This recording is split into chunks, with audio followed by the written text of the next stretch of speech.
एक बार की बात है। एक बार एक प्रदेश में अकाल पड़ा। यह देखकर गौतम बुद्ध को बड़ा दुख हुआ।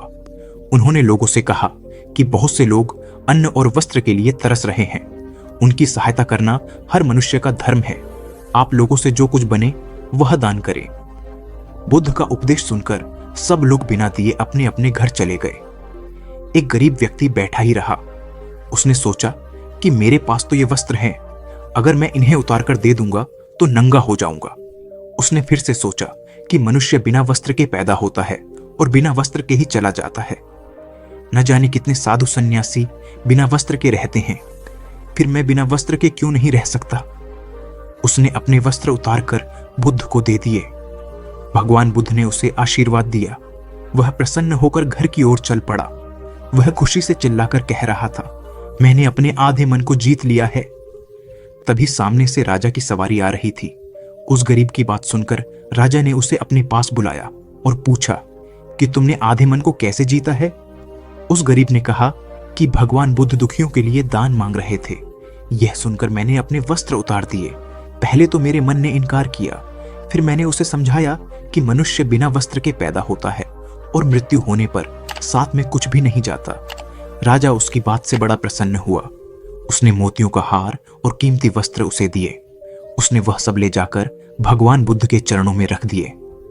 बुद्ध ने उसे हृदय से लगाते हुए कहा, जो दूसरों के लिए अपना ने सब कुछ दे देता है, उसकी बराबरी कोई नहीं कर सकता। भगवान बुद्ध ने बताया कि सही मार्ग न तो भोग का है, न कठिन साधना का है। एक बार गौतम बुद्ध ने देखा कि सामने से भेड़ बकरियों का एक झुंड निकल रहा है। चरवाहा इस झुंड को कठिनता से घेर रहा था। बुद्ध ने कहा, अरे क्या कठिनाई है।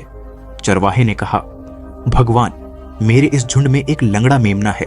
वह अन्य पशुओं के साथ कठिनाई से आगे बढ़ रहा है। बुद्ध ने प्रेम पूर्वक पूछा, इस भरी दोपहरी में इन भेड़ बकरियों को घेर कर तुम कहां ले जा रहे हो।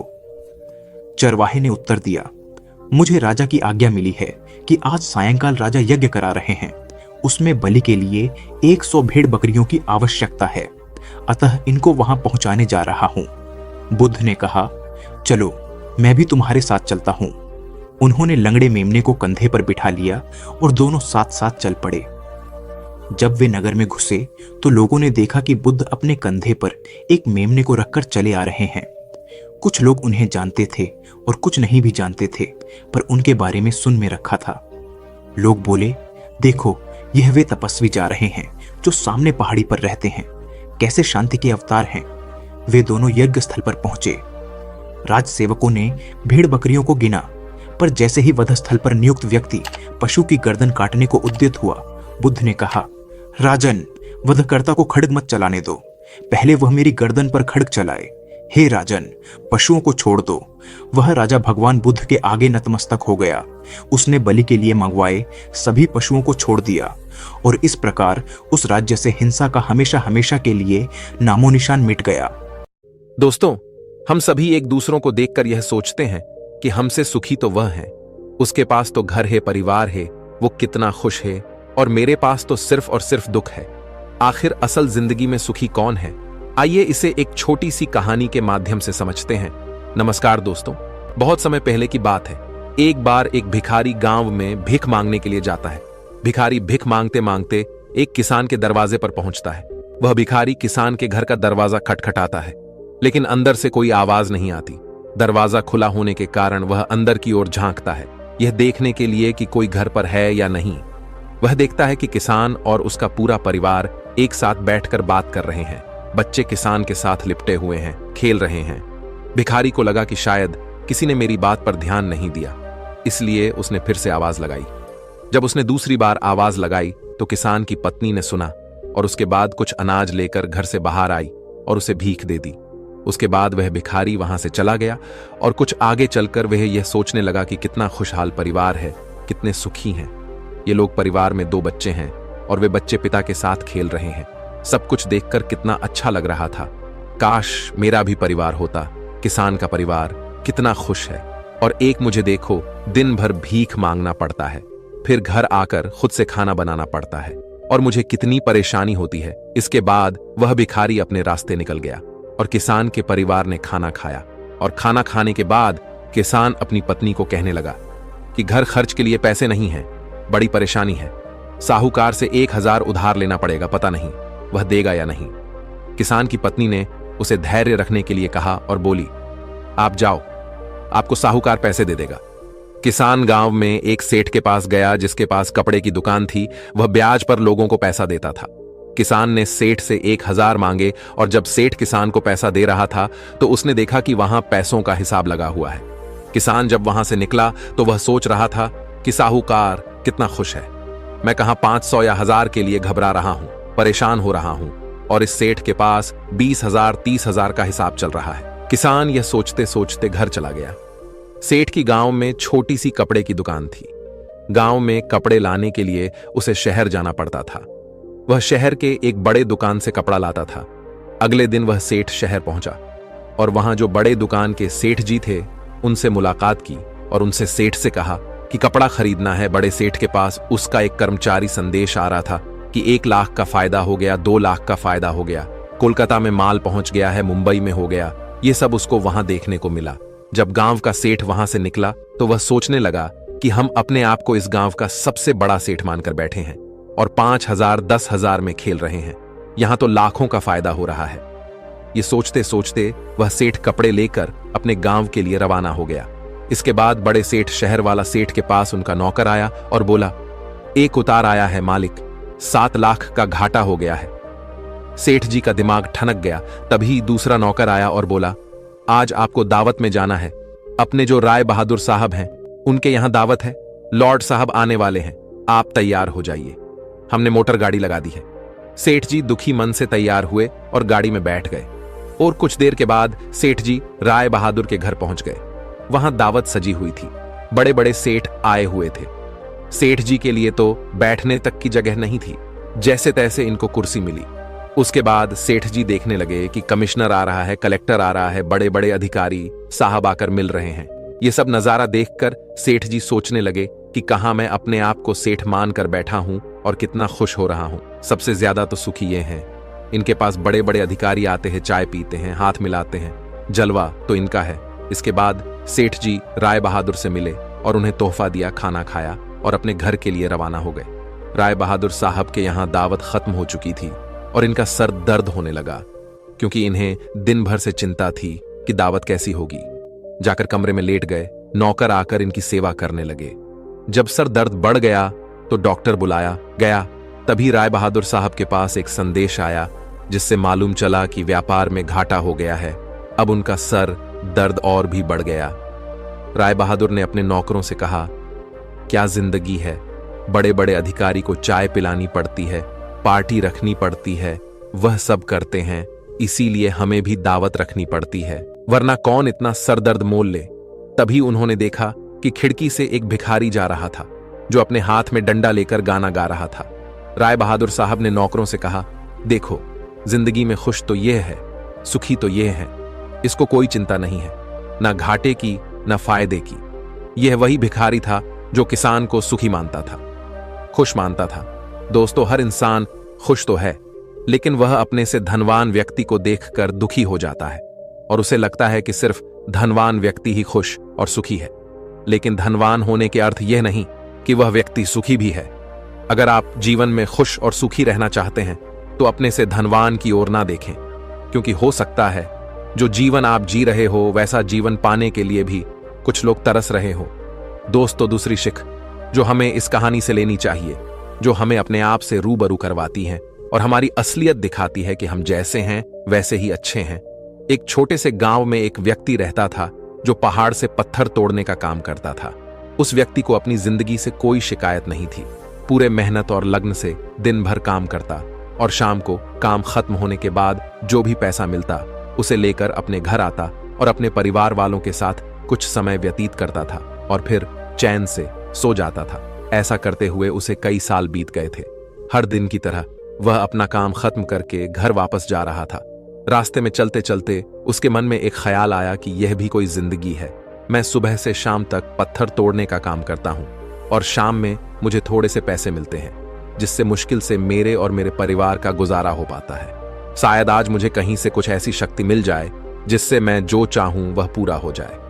वह घर गया, खाना खाया, लेकिन उसका ध्यान खाने की ओर नहीं था। उसके दिमाग में बस एक ही ख्याल था कि काश मुझे कोई ऐसी अलौकिक शक्ति मिल जाए जिससे मैं जो चाहूं हासिल कर सकूं। वह इस बात को सोचते सोचते सो गया। फिर नींद आने के बाद उसे एक सपना आया। सपने में उसने देखा कि वह रोज की तरह अपना काम खत्म करके घर लौट रहा था। तभी रास्ते में उसे एक बहुत बड़ा घर दिखा। तभी उसके मन में विचार आया, काश यह घर मेरा होता और मैं इसका मालिक होता, और उसका इतना सोचते ही वह उस घर का मालिक बन गया। उसको यकीन ही नहीं हो रहा था कि उसने जो सोचा वह पूरा हो गया, लेकिन उसकी खुशी अधिक देर तक नहीं टिक पाई। अचानक से एक शोर सुनाई दिया। उसने देखा कि उसके घर के बाहर से एक रैली निकल रही है, जिसमें बीचों बीच एक राजनीतिज्ञ है। उसे देखकर वहां खड़े लोग उसके नाम के नारे लगा रहे थे और सब उसको देखने के लिए तड़प रहे थे। तब उसको यह एहसास हुआ कि मैं कितना छोटा हूं, मेरा तो कोई अस्तित्व ही नहीं है इस राजनेता के समक्ष। काश मैं एक राजनेता होता और मेरे पास इतनी क्षमता होती। उसके इतना सोचने की देर थी कि वह राजनेता बन गया। उसके खुशी का ठिकाना नहीं रहा, क्योंकि उसके पास हजारों लोगों की भीड़ थी और सब उसको देखने के लिए तरस रहे थे। लेकिन उसकी यह खुशी भी ज्यादा देर भी टिक नहीं पाई, क्योंकि धूप बहुत ही तेज थी और उस राजनेता को इतनी धूप में खड़े रहने की आदत नहीं थी। उसे चक्कर आया और वह बेहोश हो गया। फिर उसे एहसास हुआ कि यह राजनेता सबसे ताकतवर नहीं है, ये जो सूरज है ये सबसे ताकतवर है। उसके मन में आया कि काश मैं सूरज होता, मेरे आगे कोई टिक नहीं पाता। उसको इतना सोचने की देर थी और वह सूरज बन गया। वह खुशी से पागल हो गया। पूरी दुनिया को यही रोशन कर रहा था। दुनिया में ऐसा कोई इंसान नहीं था जो उसकी रोशनी को रोक सके। लेकिन उसकी यह खुशी भी टिक नहीं पाई, क्योंकि कुछ ही समय बाद आसमान में काले बादल आए और रोशनी को रोक दिया। फिर उसको एहसास हुआ कि कोई है जो मेरी रोशनी को भी कोई रोक सकता है। उसके मन में यह ख्याल आया कि काश मैं बादल होता, और वह बादल बन गया। उसको ऐसा लग रहा था कि वह आसमान में उड़ रहा है और वह जहां चाहे वहां जा सकता है। लेकिन कुछ देर बाद एक हवा का झोंका आया जो उसे उड़ा ले गया। उसे एहसास हुआ कि बादल सूरज की रोशनी को रोक सकता है, लेकिन हवा को नहीं, क्योंकि यह हवा उसे बहा कर ले गई। फिर उसके मन में यह विचार आया कि काश में हवा होता, और वह हवा बन गया। हवा बनने के बाद उसने अपने अंदर एक अलग सी ऊर्जा महसूस की और सोचा कि मैं जिसको चाहूं उसे उड़ाकर ले जा सकता हूं। उसको यह विश्वास होने ही वाला था कि इस दुनिया में सबसे ताकतवर मैं हूं। लेकिन तभी उसके सामने एक पहाड़ आया। उसने पूरी ताकत लगा दी, लेकिन उस पहाड़ को नहीं हिला सका। उसको यह एहसास हुआ कि कोई है जो हवा से ज्यादा शक्तिशाली है, जिसमें हवा को रोकने का भी दम है। फिर उसके मन में यह ख्याल आया कि काश में पहाड़ होता, और वह पहाड़ बन गया। लेकिन हर बार की तरह उसकी खुशी ज्यादा देर तक नहीं टिक पाई। एक जानी पहचानी आवाज उसे सुनाई दी और साथ ही साथ उसको दर्द होने लगा, जैसे कि कोई है जो उसे तोड़ रहा है, मार रहा है।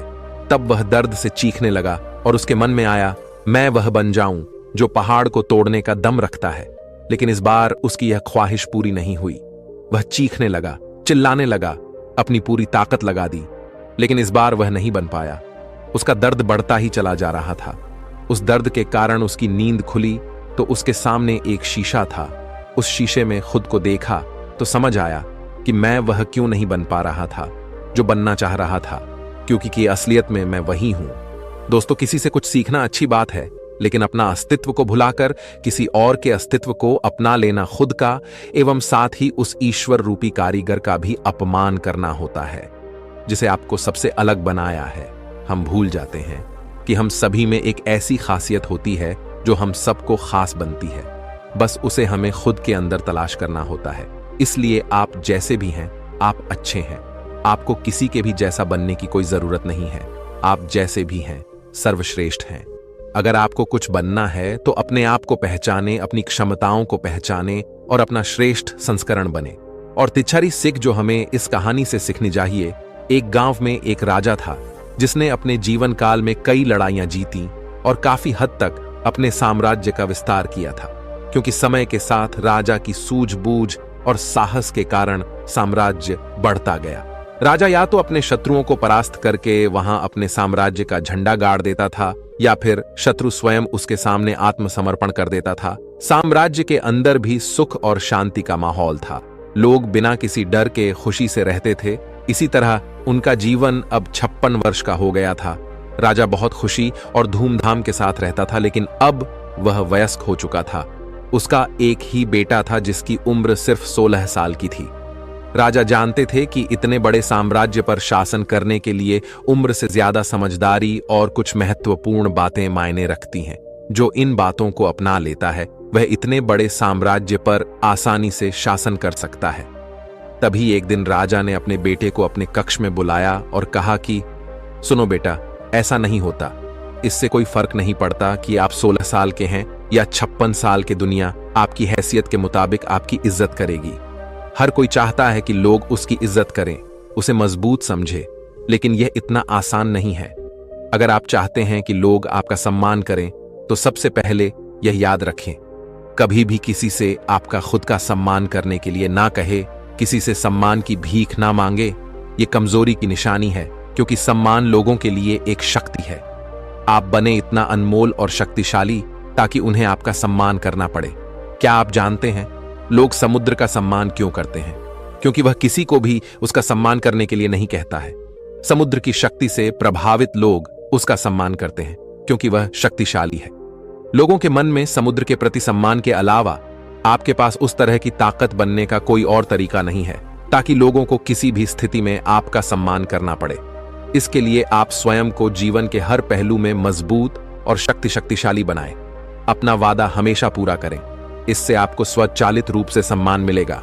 साथ ही दयालु बने और दूसरों का भी सम्मान करें। ये याद रखें कि हमेशा दूसरों से सीखते रहे। कुछ ना कुछ घटित होता रहता है। आप कभी भी सब कुछ नहीं जान सकते। जीवन की वास्तविक शिक्षा भी वास्तविक जीवन से ही मिलती है। युवावस्था में आप जितनी अधिक चुनौतियों का सामना करेंगे, आप उतने ही अधिक मजबूत बनेंगे। आने वाले समय में आप और अधिक प्रगति करेंगे। ये जीवन का वह समय है जहां आपको लड़कियों के प्यार में नहीं पड़ना है, बल्कि खुद को मजबूत बनाने पर ध्यान केंद्रित करना है। जब आप एक अनमोल और शक्तिशाली व्यक्ति बन जाएंगे, ताकि जब आप बनना चाहें तो यह अपने आप आ जाए। अपने जीवन में बेहतरी लाएं और आगे बढ़ना शुरू करें तो कुछ लोग आपको पीछे खींचने की कोशिश करेंगे। यह लोग आपके मित्र या परिवार में से कोई भी हो सकते हैं, या आपके सपनों का मजाक उड़ाएंगे, या आपको ऐसी आदतें अपनाने के लिए कहेंगे जिससे आपका समय और ऊर्जा बर्बाद होती है, क्योंकि वे आपको आगे बढ़ते नहीं देखना चाहते हैं। वे आपकी प्रगति से ईर्ष्या करेंगे क्योंकि उनकी कमजोरी और आलस्य के कारण वे काम करने में असमर्थ हैं। वह नहीं चाहते कि आप ऐसा कर सकें। साथ ही लोग आपको पीछे खींच लेंगे, क्योंकि कुछ दोस्ती सिर्फ थोड़े समय के मनोरंजन के लिए बनाई जाती है। इसलिए जब आप उन चीजों को करना बंद कर देंगे तो उनका मजा कुछ समय के लिए कम हो सकता है जो वह आपके साथ बिताते थे। इसीलिए वे आपको पीछे खींचने की कोशिश करेंगे और आपको अपने जैसा बना देंगे। यदि आप सोच रहे हैं कि मुझे इतना त्याग क्यों करना चाहिए, जीवन आराम से जीना चाहिए, इसलिए यह याद रखें कि यदि अपने लक्ष्य के लिए अपनी इच्छा नहीं छोड़ेंगे तो आपको अपने लक्ष्य का बलिदान देना होगा। यदि आप लक्ष्य के लिए हार नहीं मानेंगे और कुछ समय के लिए मौज मस्ती में फंस जाएंगे तो जीवन के अंतिम चरण में आपको पछताना पड़ेगा। राजा ने अपने बेटे से आगे कहा, जब आप लक्ष्य के लिए काम करना शुरू करेंगे तो आपको ऐसे नए लोग मिलेंगे जो आपको समझेंगे और आपको आगे बढ़ने में मदद करने के लिए तैयार होंगे। इसलिए उन लोगों को प्राथमिकता देना शुरू करें जो आपके मूल्यों और लक्ष्यों के साथ संरेख हो। बस उन लोगों से दूर हो जाएं जो आपको रोक रहे हैं, और उनके साथ रहकर आपका भविष्य अद्भुत हो। बुरे लोग आपके परिवार के सदस्य और दोस्त भी हो सकते हैं, इसलिए उनसे दूर से ही प्यार करें और अपना प्यार रखें। लक्ष्य पहले, इसके लिए आपको सफल आदतें अपनानी होंगी। कई बार आपको दूसरी जगह जाकर रहना पड़ता है। आपको भी अकेलापन महसूस हो सकता है, लेकिन यह बुरा नहीं है। कुछ समय अकेले रहे अच्छा है, क्योंकि इससे यह समझने में मदद मिलती है कि आप वास्तव में कौन हैं और आप जीवन में क्या हासिल करना चाहते हैं। दोस्तों, यह कहानी हमें सिखाती है कि हर इंसान खुश तो है, लेकिन वह अपने से धनवान व्यक्ति को देखकर दुखी हो जाता है और उसे लगता है कि सिर्फ धनवान व्यक्ति ही खुश और सुखी है। लेकिन धनवान होने के अर्थ यह नहीं कि वह व्यक्ति सुखी भी है। अगर आप जीवन में खुश और सुखी रहना चाहते हैं तो अपने से धनवान की ओर ना देखें, क्योंकि हो सकता है जो जीवन आप जी रहे हो वैसा जीवन पाने के लिए भी कुछ लोग तरस रहे हो। तो अब आपको जवाब मिल गया होगा कि जीवन में हर वह इंसान सुखी है जो अपने से ऊंचे धनवान व्यक्ति की ओर नहीं देखता। हमारे अंदर क्या खूबी है, क्या विशेषता है, यह हम कभी समझ ही नहीं पाते हैं। आज जिसको देखो वह किसी और के जैसा बनना चाहता है, वह किसी और की जिंदगी जीना चाहता है। हर किसी की जिदंगी की एक अलग ही खासियत होती है, बस उसको समझने की और अपनी क्षमताओं को पहचानने की जरूरत होती है। जिस दिन आप अपनी क्षमताओं को समझ जाएंगे, उस दिन से आपके अंदर से किसी और के जैसा बनने का या किसी और का जीवन जीने का जो जिद है वह हमेशा के लिए खत्म हो जाएगा और आप अपने जीवन को अच्छे से जी पाएंगे। तो दोस्तों, कैसी लगी आपको ये कहानी? आप हमें कमेंट सेक्शन में जरूर बताना, और अच्छी लगी हो तो इस चैनल को सब्सक्राइब जरूर कर लेना। तो चलिए मिलते हैं ऐसी ही कोई नई कहानी में। तब तक के लिए अपना ख्याल रखें। धन्यवाद और नमो बुद्धाय। तो दोस्तों, किसी ने सही बात कही है कि बदन मेरा मिट्टी का है, सांसें मेरी उधार हैं। घमंड करूं तो किस बात का, यहां हम सब तो किराएदार हैं। नमस्कार दोस्तों, ये कहानी एक योद्धा के जीवन से प्रभावित एक मोटिवेशनल स्टोरी है जो आपको अपनी जिंदगी को देखने का एक नया नजरिया सिखाएगी। बहुत समय पहले की बात है। सबल नाम का लड़का पूरे दिन अभ्यास करके सो रहा था तो उसे एक रात बुरा सपना आता है, जिसमें वह हर रोज की तरह अपने गुरु के आश्रम में तलवारबाजी के मुश्किल दांव पच्चों का अभ्यास कर रहा था। उसका अभ्यास अच्छा चल रहा था, लेकिन जैसे ही वह एक ऊंची छलांग लगाकर जमीन में वापस आता है, उसका एक पैर टूटकर कांच के टुकड़ों की तरह बिखर जाता है। उसकी ऐसी हालत देखकर सभी लोग डर जाते हैं, लेकिन एक रहस्यमय आदमी बड़ी शांति से उन टुकड़ों को इकट्ठा करने लगता है, जिसने काले रंग के जूते पहने हुए थे। सबल घबराकर नींद से जाग जाता है। उस समय रात्रि से सुबह होने वाली थी और वह खुद को शांत करने के लिए बाहर टहलने निकल जाता है। कुछ देर चलने के बाद वह एक पुराने घर के बाहर आकर रुक जाता है और उसके बाहर पेड़ के नीचे जाकर बैठ जाता है। तभी एक बूढ़ा आदमी उस घर से बाहर निकलता है, जिसने बिल्कुल वैसे ही जूते पहन रखे थे जैसे सबल ने अपने सपने में देखे थे।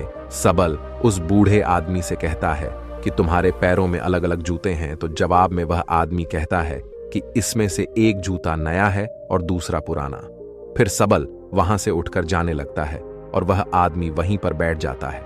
लेकिन जब अगले ही पल सबल पीछे मुड़कर उस आदमी को देखता है तो वह आदमी उस घर की छत पर पहुंच चुका था, जो कि आश्चर्यचकित कर देने वाली बात थी, क्योंकि एक बूढ़े आदमी के लिए बिना किसी सहारे के इतनी जल्दी छत पर पहुंच जाना असंभव बात थी। सबल उस बूढ़े आदमी से पूछता है कि उसने ऐसा कैसे किया, लेकिन वह आदमी रहस्यमय ढंग से चुपचाप उसकी ओर देखता रहता है। तो सबल वहां से चला जाता है। फिर सबल आश्रम के अभ्यास मैदान में तलवारबाजी का अभ्यास करने जाता है। सबल अपने आश्रम का सर्वश्रेष्ठ तलवारबाज था, लेकिन वह अपने प्रदर्शन से संतुष्ट नहीं था। वह खुद को दूसरों से बेहतर समझता था, इसीलिए वह थोड़ा घमंडी भी था। अपने आप को सबसे श्रेष्ठ साबित करने के लिए वह तलवारबाजी पर ऐसे ऐसे प्रयोग करता था जो कि बहुत ही मुश्किल और खतरनाक थे। ऐसे प्रयोग करके वह सर्वश्रेष्ठ तलवारबाज बनना चाहता था, क्योंकि तलवारबाजी के क्षेत्र में ऐसे प्रयोग और अभ्यास आज तक किसी ने नहीं किए थे। लेकिन उन अभ्यास को वह कर नहीं पा रहा था और बार बार जमीन पर गिर जाता था। उसके गुरु को यह सब जानलेवा सबल का अभ्यास पागलपन लगते थे। वह उससे कहते हैं कि तुम एक बेहतरीन योद्धा हो, लेकिन तलवारबाजी के इन अभ्यास को कर पाना संभव नहीं है, क्योंकि इसके लिए असाधारण ताकत, अचूक तकनीक और निडरता की जरूरत है। और अगर तुमसे जरा सी भी गलती हुई तो तुम बुरी तरह घायल हो सकते हो या फिर तुम्हारी जान भी जा सकती है। गुरु की बातें सबल को दुखी कर देती हैं। उसे इन विशेष अभ्यास को करने के लिए विशेष प्रशिक्षण की जरूरत थी, तो वह मदद मांगने वह उस बूढ़े आदमी के पास चला जाता है। सबल उससे पूछता है कि आप पलक झपकते ही उस ऊंची दीवार पर उस दिन कैसे चढ़ गए थे, क्योंकि मैं खुद एक योद्धा हूं और मैं अच्छी तरह यह जानता हूं कि कोई भी योद्धा ऐसा नहीं कर सकता। वह आदमी सबल से कहता है, उसे समझने के लिए अभी तुम बहुत कमजोर हो और तुम्हें बहुत कुछ सीखने की जरूरत है। लेकिन सबल को अपने अभ्यास और ज्ञान पर बहुत घमंड था, इसीलिए वह कहता है कि मुझे हर चीज की जानकारी है और तुम मुझसे कोई भी सवाल पूछ सकते हो। तो वह बूढ़ा आदमी उससे पूछता है कि क्या तुम खुश हो? सबल को यह प्रश्न बेमतलब लगता है, लेकिन फिर भी वह कहता है कि मेरे पिता के पास बहुत सारा धन है, मैं पढ़ाई में भी अच्छा हूं, मेरे अच्छे मित्र हैं, मैं देखने में भी सुंदर हूं और लड़कियां मुझे पाने के लिए मरती हैं। जवाब में वह बूढ़ा आदमी कहता है कि अगर तुम्हारे पास सब कुछ है तो फिर तुम रात में सो क्यों नहीं पाते? तुम कल भी रात्रि के अंतिम प्रहर में मेरे पास आए थे और आज भी तुम रात्रि के अंतिम प्रहर में ही आए हो। उस बूढ़े व्यक्ति की रहस्यमय बातें सुनकर सबल उसकी तुलना दुनिया के महान दार्शनिकों से करने लगता है और उसे दार्शनिक बाबा के नाम से ही बुलाने लगता है। उसके बाद वह आदमी पूछता है कि अगर तुम देश के सर्वश्रेष्ठ तलवारबाज की प्रतियोगिता का हिस्सा ना होते तो तुम क्या कर रहे होते? यह प्रश्न सबल को अंदर से हिलाकर रख देता है, क्योंकि उसने सर्वश्रेष्ठ तलवारबाज बनने के अलावा और कुछ भी नहीं सोचा था। पर उस बूढ़े आदमी ने यह सवाल पूछा। क्यों सबल को लगता है कि वह आदमी सनकी है, इसीलिए वह घबराकर वहां से चला जाता है और उसे भूलने का प्रयास करने लगता है। अपनी रोजमर्रा की जिंदगी की तरह वह दोस्तों के साथ मजे करता है, नशा करता है और लड़कियों को आकर्षित करके उनके साथ समय बिताता है। पर इसी दौरान अचानक सिर्फ एक पल के लिए वह दार्शनिक बाबा उसके सामने आ जाता है, जो एक इशारा था कि सबल अपनी हरकतें सुधारे। तो सबल दार्शनिक बाबा से मिलने उसके पास चला जाता है। उन दोनों में थोड़ी बातचीत के बाद ज्योति नाम की लड़की खाना लेकर आती है, जो कि उस बूढ़े व्यक्ति की मुंह बोली बेटी थी। फिर वो दोनों खाना खाने लगते हैं तो सबल अपने मुंह में खाना ठोसने लगता है और जल्दी जल्दी खाने लगता है। लेकिन दार्शनिक बाबा कहता है कि तुम्हें अपना खाना आराम से आनंद लेते हुए खाना चाहिए। वह कहता है कि तुम्हारे अंदर बहुत सी गलत आदतें हैं और अगर तुम मुझसे प्रशिक्षण लेना चाहते हो तो आज से ही तुम्हें मित्रों के साथ बेमतलब घूमना, नशा करना, मांस खाना, गलत काम बंद करना पड़ेगा। लेकिन सबल को अपने प्रशिक्षण और अभ्यास पर बहुत घमंड था, तो दार्शनिक बाबा उसे कुछ समय के लिए घुटने मोड़कर खड़े रहने के लिए कहता है, जो देखने में तो बहुत आसान लगता है, लेकिन थोड़ी ही देर में सबल का सब्र जवाब दे देता है और वह वहीं जमीन पर गिर पड़ता है। अपना घमंड टूटने और खुद को बेइज्जत महसूस करने के बाद सबल गुस्से में वहां से जाने लगता है। तो दार्शनिक बाबा उसे कहता है कि आत्म अनुभव हमें बहुत सी नई चीजें सिखाता है। हमारे अंदर हर सवाल का जवाब है, इसीलिए बाहर से सोचना बंद करो और अपने अंदर अपने आत्म अनुभव से उनके जवाब ढूंढो। फिर तुम्हें पता चलेगा कि तुम रात को इसलिए नहीं सो पाते क्योंकि तुम अंदर से खाली हो और तुम्हें अपने खालीपन से डर लगता है। वह यह भी कहता है कि एक योद्धा के लिए शरीर और दिमाग दोनों पर नियंत्रण होना बेहद जरूरी है और वह सबल को एक योद्धा की तरह प्रशिक्षित करने के लिए मान जाता है।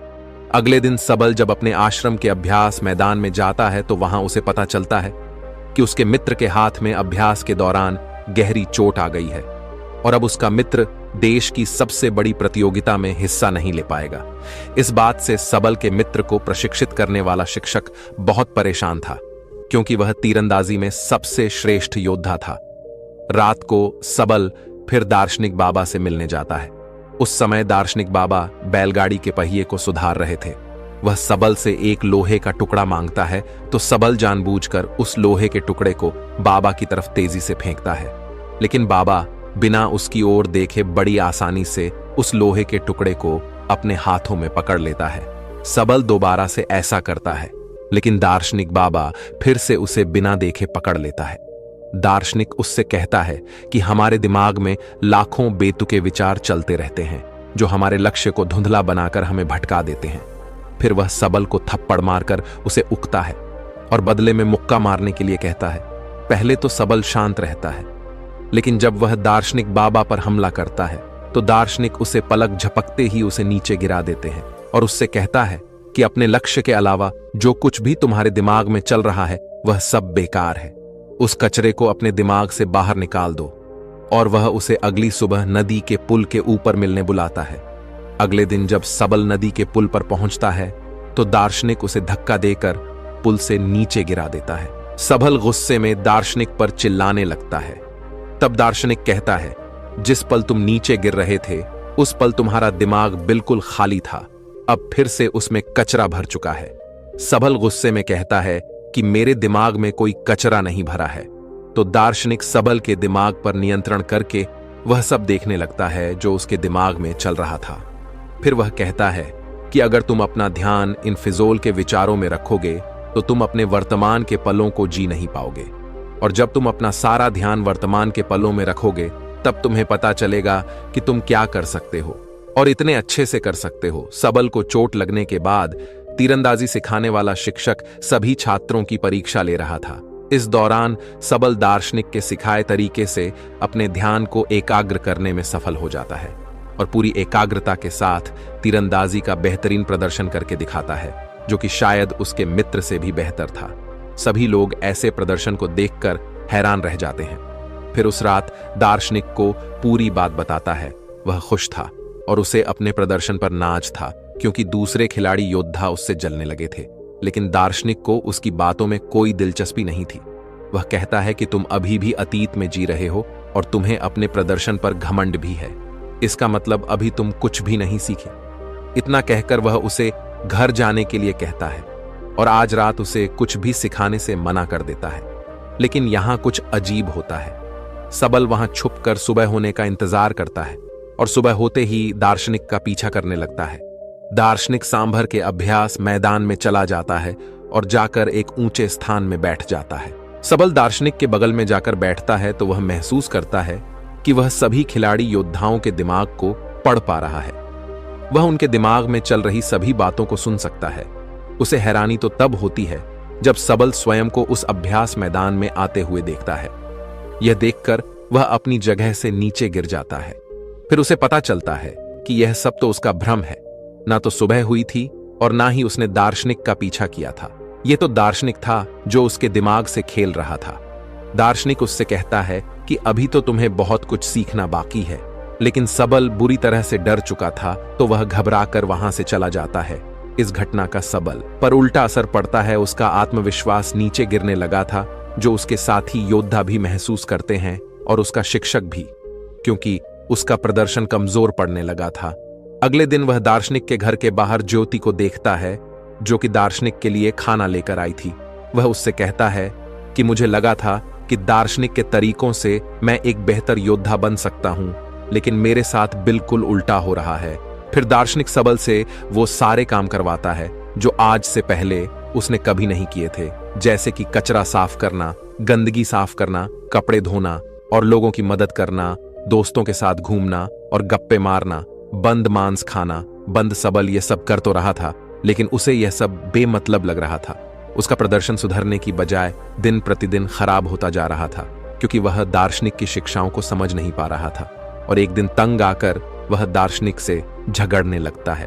वह कहता है कि गंदगी साफ करके मैं कौन सा योद्धा बन सकता हूं, लेकिन दार्शनिक कहता है कि मैं तुम्हें किसी भी स्थिति में ध्यान करना सिखा रहा था और इससे तुम्हारा घमंड और बुरी आदतें कम हो जाएंगी। लेकिन सबल का गुस्सा बढ़ता ही जा रहा था।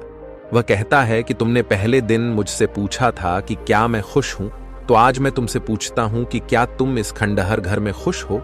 असल में सबल को लगता है कि दार्शनिक जिंदगी से हारा हुआ व्यक्ति है जो अपनी जिंदगी में सफल नहीं हो पाया है, और उसकी रहस्यमयी बातें सुनकर वह गलती से उसके चक्कर में फंस गया है।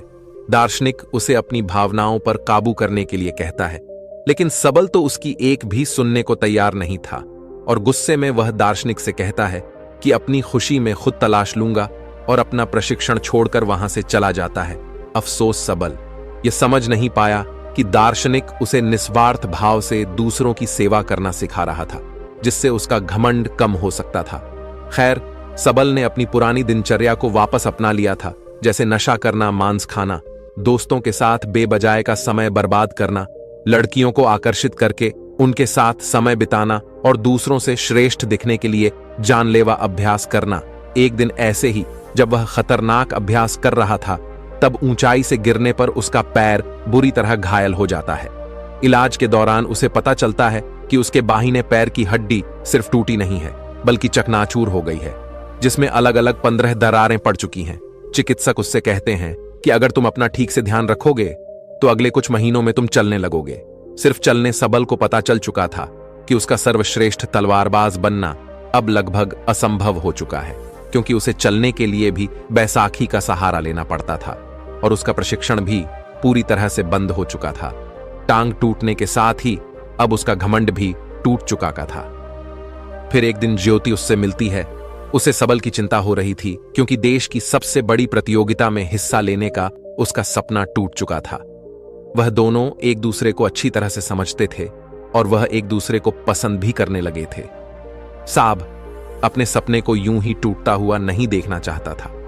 इसीलिए वह अपने शिक्षक से मिलता है और कहता है कि मैं अभी की छोटी छोटी प्रतियोगिताओं में तो हिस्सा नहीं ले पाऊंगा, लेकिन 10 महीने बाद योद्धाओं के चुनाव की जो अंतिम प्रतियोगिता होगी, मैं उसमें जरूर हिस्सा लूंगा, जिसके लिए उसने प्रतियोगिता कराने वाली समिति को अपना आग्रह पत्र भी भेज दिया है।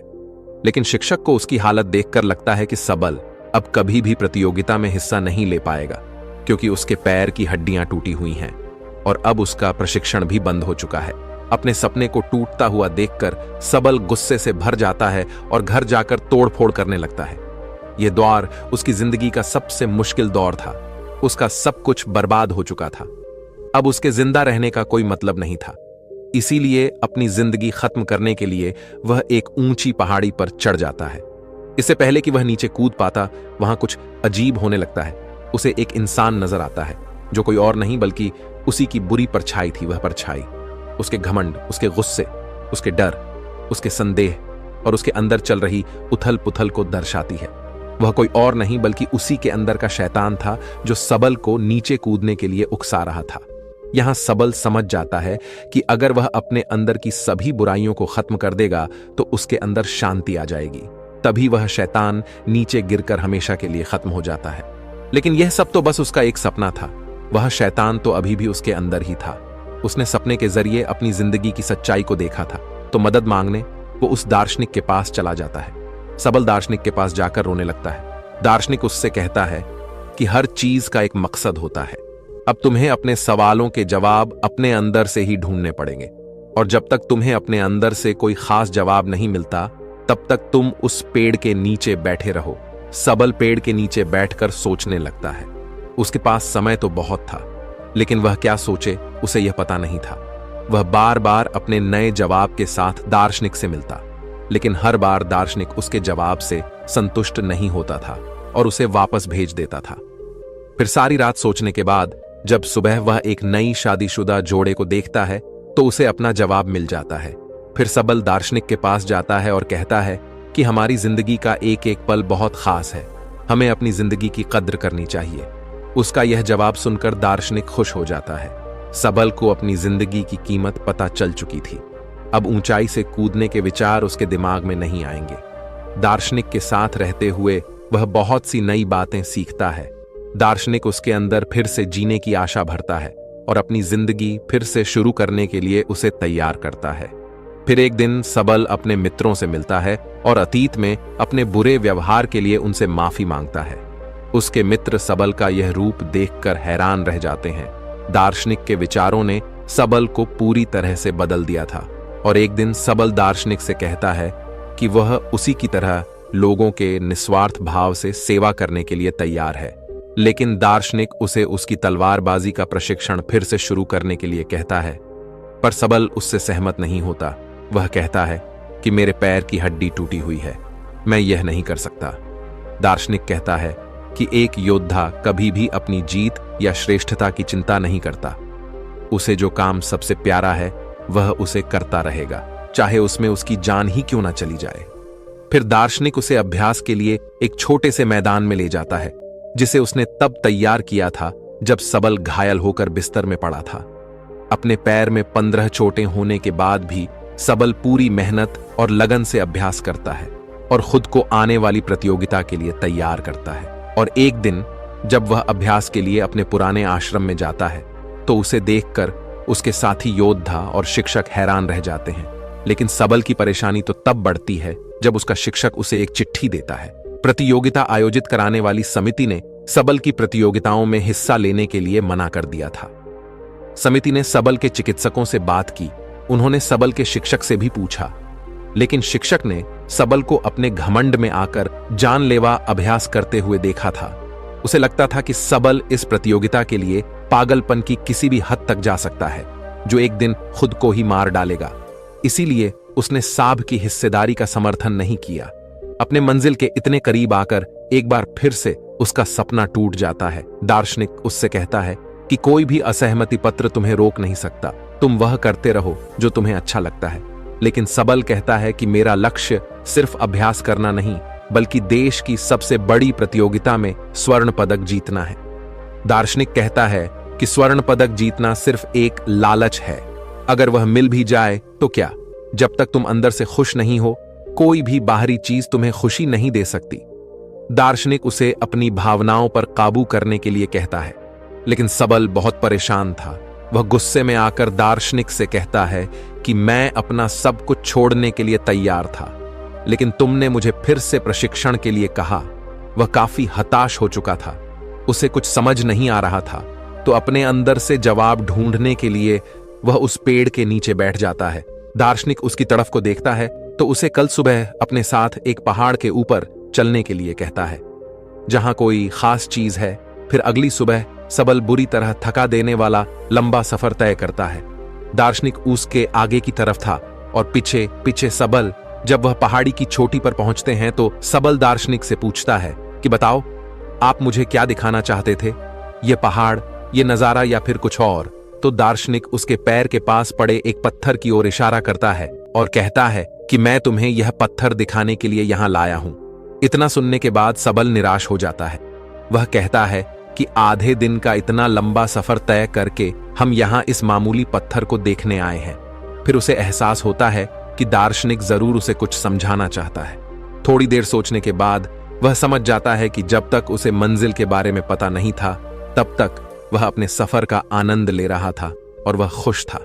लेकिन जैसे ही वह मंजिल तक पहुंच गया, उसकी खुशी खत्म हो गई, क्योंकि जो खुशी सफर में है वह मंजिल को पाने में नहीं। सबल यह भी समझ चुका था कि उसका लक्ष्य हासिल करने का सपना भी इस पत्थर की तरह ही है, जिसे हासिल करने या ना करने से कोई फर्क नहीं पड़ता, क्योंकि असली खुशी तो सफर के दौरान है। सबल अब समझ चुका था कि अब उसे क्या करना है। वे दोनों पहाड़ी से वापस आते हैं और सबल अब अपने सफर का आनंद लेते हुए वह बिना किसी हार जीत की चिंता किए अभ्यास के मैदान में अभ्यास करने लगता है। उसका बेहतरीन प्रदर्शन अभ्यास देखकर सभी हैरान हो जाते हैं और उसका शिक्षक उसे अंतिम चुनावी प्रतियोगिता में ले जाने के लिए मान जाता है। सबल अपने साथ दार्शनिक को भी ले जाना चाहता था, लेकिन जब वह उस पुराने घर में पहुंचता है तो उसे पता चलता है कि दार्शनिक वहां से हमेशा के लिए जा चुका है। शायद दार्शनिक अपना काम पूरा कर चुका था। फिर अंतिम चुनावी प्रतियोगिता में सबल अपना सर्वश्रेष्ठ प्रदर्शन करता है। उसका अपने दिमाग पर पूरा नियंत्रण था। उसे प्रतियोगिता जीतने का लालच या डर नहीं था। वह तो बस इस पल का आनंद ले रहा था। इतनी भयंकर दुर्घटना के बाद भी उसका ऐसा श्रेष्ठ प्रदर्शन देखकर सभी लोग बहुत ज्यादा हैरान थे। इसके बाद सबल ने अंतिम प्रतियोगिता में देश के सबसे बड़े योद्धा का खिताब जीता और उसके बाद उसने ज्योति के साथ शादी भी कर ली। बाद में सबल ने अपनी किताबों और बातों के माध्यम से दार्शनिक के विचारों को जन समूह तक पहुंचाने का प्रयास किया। दोस्तों, आपने आज के इस वीडियो से क्या सीखा, वह मुझे आप कमेंट में बता सकते हैं। इसी के साथ में उम्मीद है कि आपको आज की वीडियो पसंद आई होगी, तो इस वीडियो को उस इंसान को शेयर करें जिससे यह कहानी सुनने की जरूरत है, और उसी के ठीक बाद चैनल को सब्सक्राइब करें। तो चलिए फिर मिलते हैं ऐसी एक और नई वीडियो में एक नए मैसेज के साथ। तब तक के लिए अपना ख्याल रखें। धन्यवाद। चुप रहना यानी मौन रहना। जो लोग ज्यादा चुप रहते हैं वह लोग अपने भीतर के असीम शक्तियों को समझ पाते हैं। गौतम बुद्ध के अनुसार मौन की शक्ति इतनी ज्यादा है कि वह हमारे अंदर के सारे तनाव, सारी की सारी चिंता और भय को खत्म कर देता है और लोगों के बीच हमें एक होशियार और आकर्षित मनुष्य बना देता है। एक बार गौतम बुद्ध अपने आश्रम में अपने सभी शिष्यों को शिक्षा दे रहे थे कि दुनिया की सबसे तेज झुर्री हमारी जबान है और दुनिया के सबसे खतरनाक हथियार हमारे शब्द है, जो बिना किसी का खून बहाए लोगों को अंदर ही अंदर मार सकते हैं। हमारे शब्द हमारी ताकत हो सकते हैं उसी के साथ, लेकिन यह हमारी सबसे बड़ी कमजोरी भी हो सकते हैं। अगर हमें नहीं पता कि कब, कहां और क्या और कितना बोलना है, यदि हम सही समय पर सही इरादे के साथ सही शब्दों का प्रयोग करते हैं तो यह हमें एक सफल व्यक्ति बनाता है। लेकिन अगर हम सही समय पर सही इरादे से सही शब्दों का इस्तेमाल नहीं करते तो यह हमारे जीवन को नर्क से बदतर बना सकता है। तो दोस्तों, आज की स्टोरी के माध्यम से मैं आपको बताने वाला हूं कि चुप रहकर कैसे हम अपने जीवन को बदल सकते हैं। आपको चुप रहने की शक्ति का एहसास इस वीडियो में होने वाला है। तो चलिए ये कहानी शुरू करते हैं। प्राचीन समय की बात है। जापान में एक बहुत ही प्रसिद्ध बौद्ध भिक्षु रहा करते थे। उनका नाम रिसाई था। रिसाई अकेले रहते थे। दुनिया के शोर शराबा से दूर जंगल में वो रहते थे और वह बड़े ही ध्यानी और प्रभु भक्ति व्यक्ति थे। इसीलिए वह पूरे जापान में बहुत अधिक प्रसिद्ध थे। एक दिन एक राजकुमार रिसाई के पास आया और बोला, हे प्रिय भिक्षु, मैं हमेशा थका हुआ और निराशा और परेशान महसूस करता हूं। मेरा मन बहुत परेशान रहता है। हालांकि मेरे पास सब कुछ है, दौलत, शोहरत, सुख सुविधा जो हर व्यक्ति चाहता है या पाने की इच्छा करता है, लेकिन फिर भी मेरे अंदर इतनी अशांति और चिंता क्यों है? रिसाई ने उसकी बात बहुत ही ध्यानपूर्वक सुनी और कुछ सोचने के बाद कहा, तुम इस प्रश्न का उत्तर जानते हो?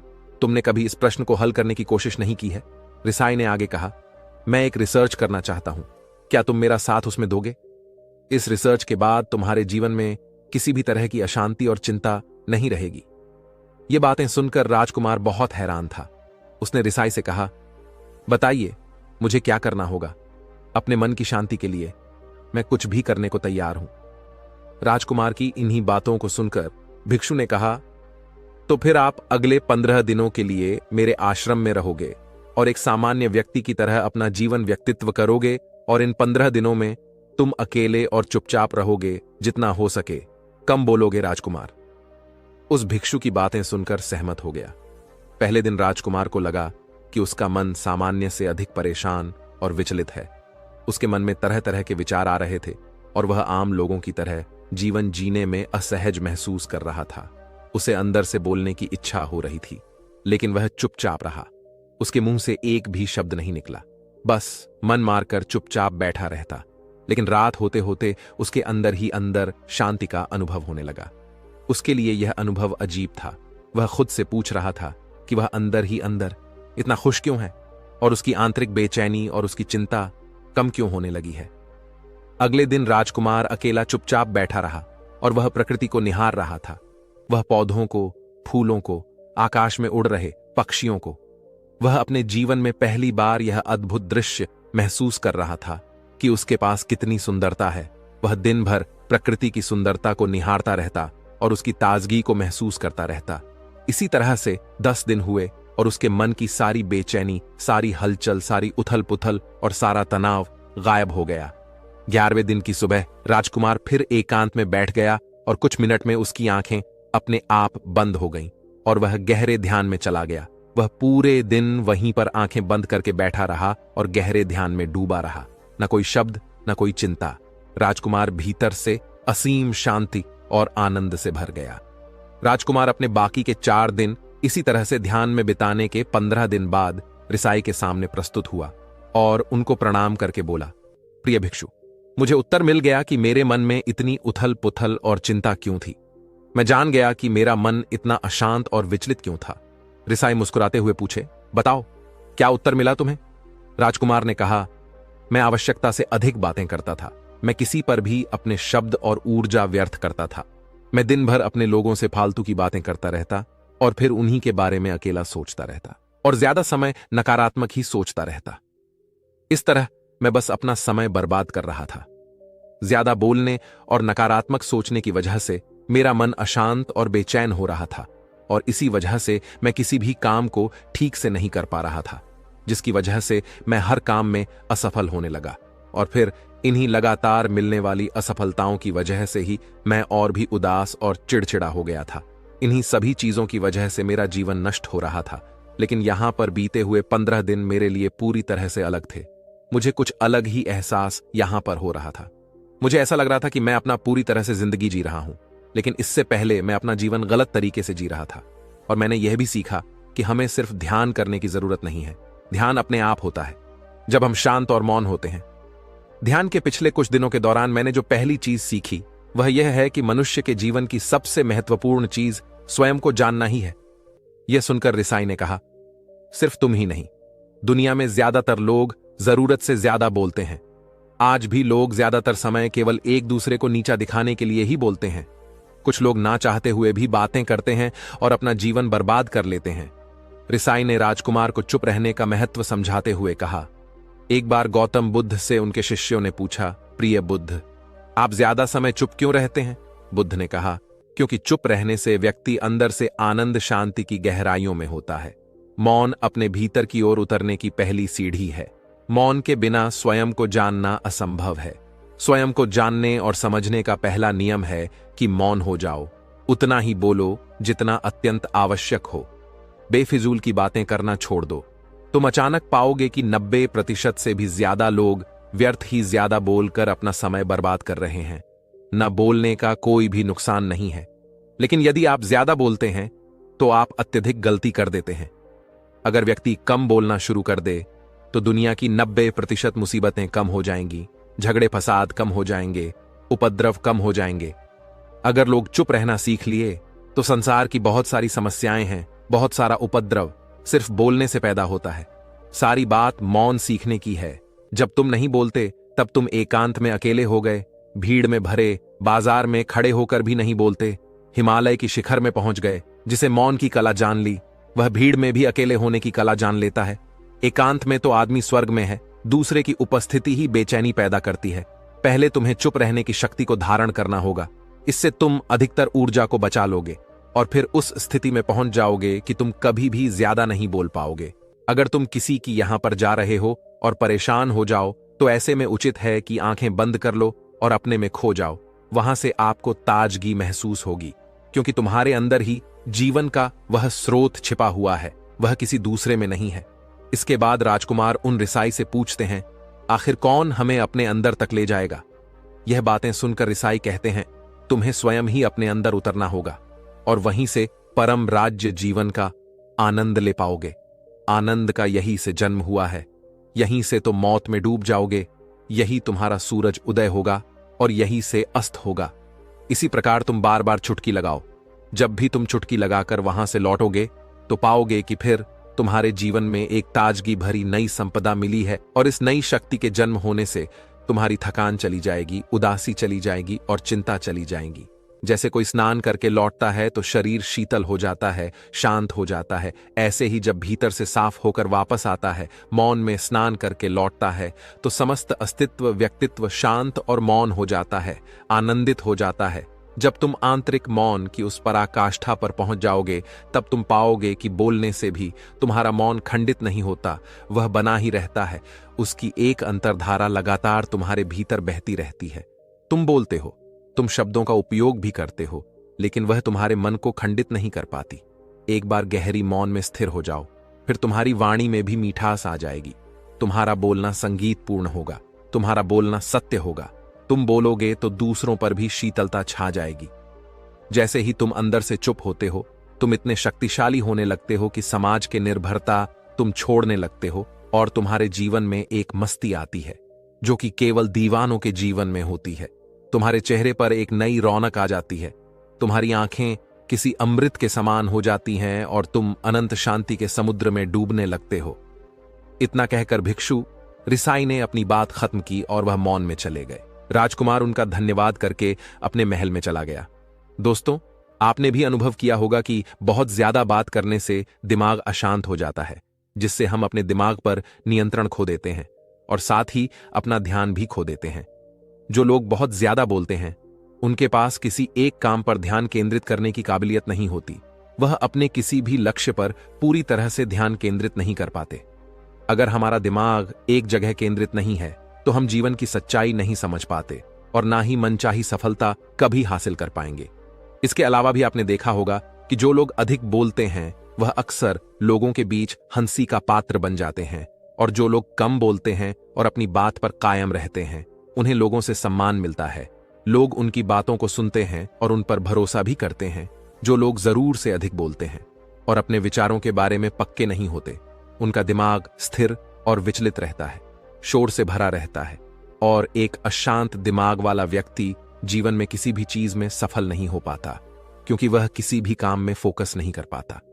यदि किसी व्यक्ति को यह पता है कि उसे कब, कहां और क्या बोलना है, तो वहां व्यक्ति सच में बहुत बुद्धिमान है, और ऐसा व्यक्ति जहां भी जाता है उसका व्यक्तित्व आकर्षक का केंद्र बन जाता है और वह जो कुछ भी करता है उसमें बहुत शक्ति होती है। दोस्तों, ये कहानी तो कुछ भी नहीं है। आप ये कहानी सुनकर आपने यह तो जान लिया कि हमें चुप रहना क्यों जरूरी है, लेकिन आप हमारी इसी वीडियो की अगली कहानी में जानेंगे कि हमें कौन कौन सी जगहों पर चुप रहना चाहिए। तो चलिए ये कहानी शुरू करते हैं। आश्रम के सभी शिष्य जब कामों में लगे होते थे तो एक शिष्य कोने में बैठा चुपचाप अपने आप में खोया रहता था। वह अक्सर किसी से ज्यादा बात नहीं करता था। आश्रम की सभी जिम्मेदारियां पूरी करने के बाद जहां सभी शिष्य पूरे दिन की घटनाओं की चर्चा करने लगते हैं, वहीं पर वह शांत रहने वाला बच्चा एक बरगद के पेड़ के नीचे बैठकर ध्यान करने लगता। सभी बच्चों को आश्चर्य होता था क्योंकि उसका कोई दोस्त नहीं था। वह अक्सर आश्रम में अकेला ही घूमता रहता था। यह देखकर उसके गुरु को बड़ी प्रसन्नता होती थी। उसे लगता था कि कोई तो है आश्रम में जो मौन यानी कि चुप रहने की ताकत को समझता है, उसके महत्व को समझता है। आश्रम के बारे में जब भी कोई जरूरी निर्णय लेना होता उसकी राय जरूर लिया करते थे, लेकिन यही बात गुरुजी के एक दूसरे शिष्य को बड़ी खटकती थी क्योंकि वह गुरुजी का प्रिय शिष्य बनना चाहता था। इसीलिए वह गुरुजी के सामने दूसरे बच्चों के कामों में कुछ ना कुछ कमियां निकालता रहता था जिससे गुरुजी उसे महान समझने लग जाए। अक्सर वह अपनी जिम्मेदारियां पूरी तरह से निभाने का दिखावा भी करता, चाहे उससे कोई सलाह ना भी मांगे, लेकिन फिर भी वह उन्हें अपनी सलाह देता रहता था। वह बहुत ही बातूनी शिष्य था और आश्रम के दूसरे सभी शिष्यों में बहुत प्रसिद्ध भी था क्योंकि वह सबसे हंसी मजाक करता रहता था, उनसे दिन भर बातें करता रहता था। इसीलिए उसकी सबसे दोस्ती हो गई थी। लेकिन जब आश्रम के गुरु उसकी राय ना लेकर दूसरे शिष्यों की राय लेते थे तो यह बात उसे बड़ी खटकती थी।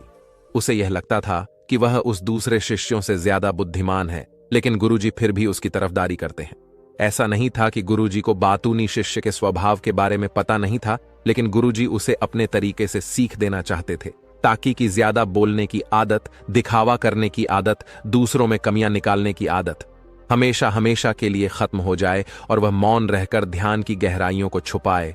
असल में हर सच्चे गुरु की यही इच्छा होती है।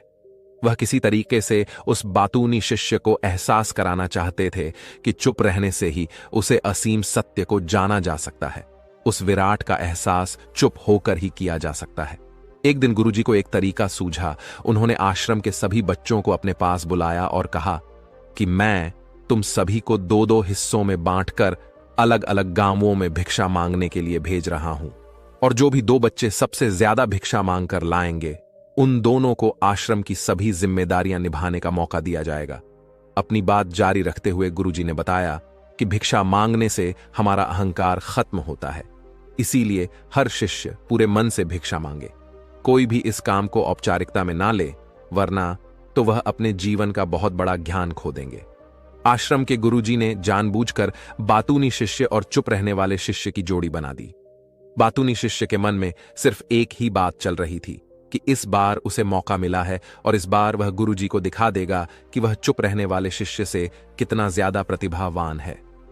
दोनों शिष्यों ने आपस में अपनी सहमति से निर्णय लिया कि दोनों गांव के अलग अलग जगह से भिक्षा मांगना शुरू करेंगे ताकि भिक्षा मांगने का काम जल्दी खत्म किया जा सके। चुप रहने वाला शिष्य हर द्वार पर जाकर अपने हाथ जोड़कर अपना भिक्षा का पात्र उनके सामने कर देता। उसके चेहरे पर एक सादगी और उसकी आंखों में एक एकांत होता था जिससे भिक्षा देने वाले उसे भिक्षा देकर अपने आप को अनुग्रहित समझते थे। वहीं पर दूसरा बातूनी शिष्य हर द्वार पर जाकर उनको कुछ ना कुछ ज्ञान देने लगता था जिससे ज्यादातर लोग उसे बिना भिक्षा दिए ही लौटा देते थे।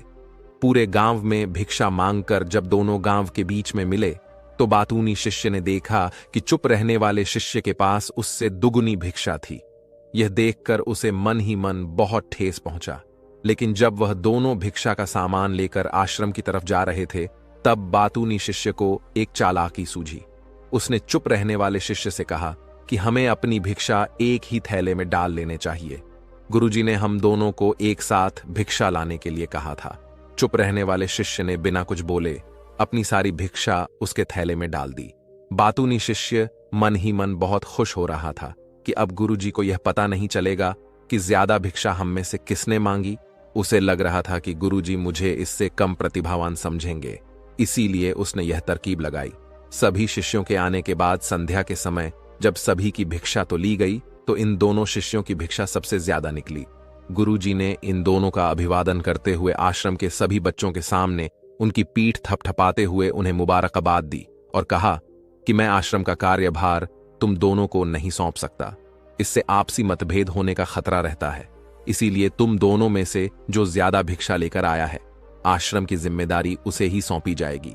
जब उन्होंने उनसे पूछा कि तुम में से ज्यादा भिक्षा कौन मांग कर लाया था, तो बातूनी शिष्य ने कहा कि गुरुजी, मैं इससे दुगनी भिक्षा मांग कर लाया था, लेकिन मुझसे गलती हो गई कि मैंने वह दोनों भिक्षा एक ही थैले में डाल ली। मुझे नहीं पता था कि आप ऐसा निर्णय लेने वाले हैं, वरना तो मैं अपनी शिक्षा का थैला अलग ही रखता। इस पर गुरुजी ने चुप रहने वाली शिष्य से पूछा कि क्या तुम इसके बाद से सहमत हो? क्या तुम इससे कम भिक्षा लेकर आए थे?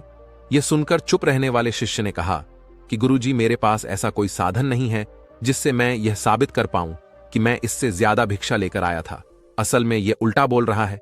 दुगनी भिक्षा में लेकर आया था, यह मुझसे आधी भिक्षा लेकर आया था, और इसी ने ही मुझसे भिक्षा एक थैले में डालने की बात कही थी। आश्रम से कुछ दूरी पर एक पहाड़ी थी जिसके पीछे सूरज अभी अभी संध्या के समय ढल रहा था। गुरुजी को तो पता था कि सच कौन बोल रहा है, लेकिन बाकी बच्चों के सामने सच साबित करने के लिए उन्होंने उन दोनों से एक सवाल पूछा कि पीछे पहाड़ी पर तुम्हें क्या दिखाई दे रहा है? यह सुनकर वाचाल शिष्य झट से बोल पड़ा कि गुरुजी, पहाड़ी के पीछे सूरज अपना रंग बिखेर रहा है, आसमान में लालिमा छाई हुई है, यह बहुत ही सुंदर दृश्य है। वह तो और भी बहुत कुछ कहना चाहता था, लेकिन गुरुजी ने उसे चुप करते हुए दूसरे शिष्य से जवाब जानने के लिए जब उसकी तरफ देखा तो उसकी आंखों में आंसू भरे हुए थे। श्रद्धा, भक्ति और प्रेम से उसकी आंखें भर आई थीं। गुरुजी ने सभी बच्चों को संबोधित करते हुए कहा कि मैंने सवाल किया था कि पहाड़ी के पीछे तुम्हें क्या दिखाई दे रहा है? ज्यादातर लोगों को यही दिखाई देगा कि एक बहुत सुंदर दृश्य है, लेकिन मजे की बात यह है कि सुंदरता बोलकर नहीं बताई जा सकती, उसे महसूस किया जा सकता है, और सामने वाला उस सुंदरता को आपकी आंखों में देख पाता है। चुप रहने वाले शिष्य की तरफ इशारा करते हुए गुरुजी ने कहा कि असल में सुंदरता इसी बच्चे ने देखी है, दूसरे बच्चे ने सिर्फ सुंदरता की उपव्याख्या की है, लेकिन इसने वास्तविकता में उस सुंदरता को महसूस किया है। अपने आप को ऊंचा दिखाने की सभी कोशिशें नाकाम होती देख वाचाल शिष्य वहीं पर फूट फूट कर रोने लगा। उसको चुप कराते हुए गुरुजी ने कहा कि बेटा, मुझे पहले से पता था कि तुम झूठ बोल रहे हो, लेकिन मैं तुम्हें उस झूठ का एहसास कराना चाहता था। सभी बच्चों को संबोधित करते हुए गुरुजी ने बताया कि शब्द जाल की तरह होते हैं। हमारे ज्यादा बोलने की वजह से बहुत सारी समस्याएं पैदा होती हैं। जब कोई आदमी एक बात को बढ़ा चढ़ाकर बोल देता है तो उसे सिद्ध करने के लिए वह शब्दों के जाल में फंसता चला जाता है, और इसी वजह से अंतर्मुखी होने की बजाय वह बहिर्मुखी होता चला जाता है। वहीं पर जिस भी व्यक्ति को अपनी अंतर यात्रा करनी होती है, उसे सबसे पहले चुप रहना सीखना होता है। जरूरत से ज्यादा बोलना या फिर हर वक्त बोलते ही रहना, ये सब हमारी अंतर यात्रा में बाधा बन जाती है। जब आप चुप रहने का अभ्यास करते हैं तो आप अपने साथ वक्त बिताने लगते हैं, जिससे कि आप अपने एकांत को जान पाते हैं। और एक बार अगर मन में एकांत स्थापित हो जाए तो आपकी आंखों में, आपके चेहरे पर वह सादगी, वो एकांत, वो स्पष्टता की झलक, सब कुछ सामने नजर आने लगता है। कुछ साबित करने को नहीं रह जाता, कुछ बताने को नहीं रह जाता, सब कुछ आंखों में देखा जा सकता है। चुप रहने वाले शिष्य की तरफ इशारा करते हुए गुरुजी ने कहा कि अभी जो दृश्य है इस बच्चे ने देखा, वह ज्यादा बोलने वाला आदमी कभी नहीं देख पाएगा। वह अपनी बुद्धि से तर्क वितर्क करता रहेगा कि उसे क्या क्या दिखाई दे रहा है, लेकिन उसमें से वह महसूस कुछ भी नहीं कर पाएगा। उसे दिखाई दे जाएंगे पहाड़, सूरज या फिर उसकी लालिमा, लेकिन उस सुंदरता को, उस रात को, उस अद्वैत को वह कभी नहीं देख पाएगा। अगर चुप रहने की कला सीखनी है तो तुम्हें सबसे पहले एक बात ध्यान रखनी होगी कि तुम्हें किसी को भी प्रभावित करने की कोशिश नहीं करनी है। ज्यादातर लोग इसी वजह से ज्यादा बोलते हैं क्योंकि वह दूसरों को प्रभावित करना चाहते हैं, अपने आप को साबित करना चाहते हैं, और उस साबित करने के चक्कर में अब शब्दों के जाल में फंसते चले जाते हैं, और धीरे धीरे वहीं उनकी आदत बन जाती है। अगर कोई व्यक्ति दूसरों को प्रभावित करना चाहता है तो वह कितने लोगों को प्रभावित कर पाएगा? उसकी यह भूख बढ़ती जाएगी, और वहीं संसार में सभी को कभी भी प्रभावित नहीं कर पाएगा। इसलिए यह समझने की बात होती है कि बहिर्मुखी होने की बजाय हम अंतर्मुखी होकर अपने आप को समझ सकते हैं। अपनी बातों को खत्म करते हुए गुरुजी ने अपना आखिरी संदेश दिया। उन्होंने बताया कि अगर कोई व्यक्ति ज्यादा समय तक चुप नहीं रह सकता तो उसे थोड़े समय से अभ्यास करना चाहिए। निश्चित संकल्प लेकर किसी व्रत की भांति दिन में कुछ समय या फिर हफ्ते में कुछ समय या फिर एक दिन चुप रहने का अभ्यास जरूर किया जाना चाहिए। इससे हमारी चुप रहने की आदत धीरे धीरे खुद ब खुद है। चुप रहने की कला सीखने के बाद आपकी बुद्धिमानी और आपकी स्पष्टता दोनों में बहुत ज्यादा फायदा होगा। वास्तविकता में जिसे दर्शन कहते हैं वह मौन रहकर ही किया जा सकता है। इसके बाद सभी बच्चों से कुछ समय चुप रहने का संकल्प लेकर गुरुजी ने अपनी बात खत्म कर दी और सभी बच्चे रात्रि का भोजन करने के लिए एक साथ भोजन कक्ष में पहुंच गए। एक बार किसी राज्य का राजकुमार महात्मा बुद्ध के पास आता है और वह महात्मा बुद्ध से कहता है, आप हमेशा कहते रहते हैं कि ध्यान करो, लेकिन मेरे लिए ध्यान करना तो दूर की बात है। मैं कुछ समय के लिए अपनी आंखें बंद करके शांति से भी नहीं बैठ पाता हूं। मेरा मन इतना बेचैन है कि यह हर समय कुछ ना कुछ सोचता रहता है। मैं जब भी ध्यान करने बैठता हूं तो मेरे अंदर विचारों का तूफान आने लगता है। लोगों के बारे में सोचकर, अपने जीवन की बीती घटनाओं के बारे में और अपने भविष्य के बारे में, और ऐसी ही ना जाने कितने सारे अजीबोगरीब विचार लगातार मेरे मन में आते रहते हैं। मैं इन्हें रोकने की बहुत कोशिश करता हूं, लेकिन जब मैं इन्हें रोकने में असफल हो जाता हूं तो मैं ध्यान को तोड़कर बैठ जाता हूं। इतनी बातें कहने के बाद वह महात्मा बुद्ध की ओर देखता है और कहता है, बुद्ध, आप मेरी इस समस्या का कोई समाधान बताएं। बुद्ध ने कहा, मैं क्या समाधान बता सकता हूं? सोचो, तुम्हारा ही मन है, लेकिन यह तुम्हें कुछ देर तक आंख बंद करके बैठने भी नहीं देता है। कितना आजाद कर रखा है तुमने इसे। राजकुमार ने कहा, बुद्ध, मैंने बहुत सोचा, लेकिन मुझे अपनी इस समस्या का कोई समाधान समझ नहीं मिला, इसलिए मैं आपकी शरण में आया हूं। अब आप ही कोई रास्ता दिखाए। बुद्ध ने कुछ देर तक राजकुमार के चेहरे की तरफ बड़े ध्यान से देखा और फिर कहा, ठीक है, तुम यह 4 आदतें छोड़ दो और फिर तुम्हारा मन लगने लगेगा। राजकुमार पूरे ध्यान लगाकर बुद्ध की बातें सुनने लगा। बुद्ध ने कहा, तुम और तुम्हारे जैसे ज्यादातर लोग यही गलती कर रहे हैं कि वह दूसरों की मन की बातों को पढ़ने का प्रयास कर रहे हैं कि अच्छा, सामने वाला मेरे बारे में ऐसा सोच रहा है, और यही एक आदत तुम्हें सबसे ज्यादा बेचैन और परेशान कर रही है। ज्यादातर उत्सवों पर लोग दूसरों के मन की बातों को गलत और नकारात्मक तरीके से ही पढ़ते हैं। जैसे कि लोग अक्सर सोचते हैं कि दूसरे लोग उनकी तरक्की से जलते हैं, उसे नीचा दिखाना चाहते हैं, उसे पसंद नहीं करते, उसकी मदद नहीं करना चाहते, और ऐसी ही ना जाने कितनी सारी नकारात्मक बातें यह लोग दूसरों के प्रति अपने अंदर बैठा लेते हैं। फिर उनके बारे में ही सोचते रहते हैं, उनसे बदला लेने के तरीके सोचते रहते हैं, उन्हें नीचा दिखाने के मौके ढूंढते रहते हैं, और दूसरों के प्रति यही नकारात्मक सोच इन्हें दुखी करती है, और फिर ये लोग बेचैनी महसूस करते हैं। इसीलिए दूसरे लोग क्या सोच रहे हैं, इसका अनुमान लगाना बंद करो। दूसरे लोगों के विचारों को पढ़ने की कोशिश करना बंद करो। अगर पढ़ना ही है तो खुद के विचारों को पढ़ना शुरू करो कि तुम्हारे अंदर क्या चल रहा है। कहीं तुम नकारात्मक सोच, शिकायत या बुराई करने जैसी आदतों के शिकार तो नहीं हो रहे हो। बुद्ध ने कहा, लोगों को असफलता पर हंसना तो लोगों का धर्म है, क्योंकि अगर तुम सफल हो जाते तो यही तो वह लोग हैं जो तुम्हारी तारीफ करते, तुम्हें सम्मान देते, तुम पर गर्व करते। अगर तुम अपनी सफल होने पर दूसरों से तारीफ की उम्मीद करते हो तो अपनी असफलता पर उनके हंसने से तुम्हें दुखी नहीं होना चाहिए। और समस्या ही यही है कि हम इंसान असफलता को बुरा मानते हैं, जबकि असफल होना सफल होने से भी ज्यादा जरूरी है, क्योंकि बिना असफल हुए सफल इंसान के अंदर घमंड और दूसरों को खुद से छोटा समझने की भावना पैदा करती है, जबकि असफलता हमें विनम्र रहना, धैर्य रखना और लगातार प्रयास करना सिखाती है। इसलिए असफलता को बुरा मत समझो, और अगर तुम्हारे काम में असफल होने की संभावना नहीं है तो इसका अर्थ है कि तुमने अपना लक्ष्य अपनी क्षमताओं से छोटा बनाया है। और अगर लोग तुम पर हंस नहीं रहे, तुम्हें ताने नहीं मार रहे हैं, तुम्हारी बुराई नहीं कर रहे हैं, तो तुम अंदर से मरे हुए हो। तुम अपने मानसिक सीमाओं से बाहर जाकर कुछ नया करने का प्रयास नहीं कर रहे हो, क्योंकि असफल भी वही होता है जो कुछ नया करने का प्रयास करता है। और एक बात हमेशा याद रखना, अगर तुम्हारे अंदर असफल होने का साहस नहीं है तो तुम कभी भी तुम बड़ा लक्ष्य हासिल नहीं कर सकते जो तुम करना चाहते हो। इसलिए असफल होने और लोगों के हंसने से डरना बंद कर दो। बुद्ध ने आगे कहा, लोगों को लगता है कि वह समय को काट रहे हैं, लेकिन असल में समय हर बार उन्हें काट रहा है। लोगों के द्वारा समय को व्यर्थ के कामों में बर्बाद करने का केवल एक ही कारण है, और वह यह है कि उन्हें लगता है कि उनके पास बहुत समय है, जबकि सच्चाई यह नहीं है, क्योंकि उनसे पहले वाले लोगों को भी यही लगता था कि उनके पास बहुत समय है, लेकिन उन्हें पता नहीं चल पाया कि कब समय बीत गया और उनका बुलावा आ गया। और जब तक उन्हें अपनी गलती का एहसास हुआ, तब तक समय उनके हाथ से निकल चुका था।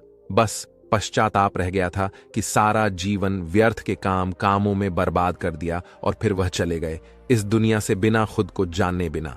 इस जीवन की सच्चाई को समझे। इसलिए जब तक यह जीवन है, इसे अच्छे कामों में लगाओ, खुद को जानने में, दूसरों की मदद करने में, लोगों को सही राह दिखाने में, मानवता के कल्याण में। और दूसरी बात, समय को बर्बाद करने से आज तक किसी को खुशी नहीं मिली है। हालांकि समय काटने से तुम्हें क्षणिक खुशी तो महसूस हो सकती है, लेकिन जब तुम्हें होश आ है और तुम देखते हो कि कितना सारा समय बर्बाद किया जा चुका है, तब तुम्हें खुद पर क्रोध आता है और तुम पश्चाताप के भाव से भर जाते हो। और फिर यही पश्चाताप का भाव तुम्हारे अंदर तनाव पैदा करता है और तुम बेचैन हो जाते हो और लगातार अपनी उस गलती के बारे में सोचते रहते हो। फिर तुम्हारा किसी भी काम में मन नहीं लगता और तुम उदास रहने लगते हो, और यह चक्र लगातार चलता रहता है, जिसकी शुरुआत हुई थी समय को काटने से। इसलिए समय को काटना बंद करो और वह करना शुरू करो जो जरूरी है। बुद्ध ने कहा, असल में दूसरों से खुद की किसी भी चीज में तुलना करना ही व्यर्थ है। सबकी परिस्थितियां अलग है, सबकी सोच अलग है। और क्या हुआ, अगर दूसरे नहीं कर पाए तो हो सकता है कि तुम ही कर जाओ, क्योंकि अक्सर वही लोग इतिहास रचते हैं जिनसे ज्यादा उम्मीद नहीं होती।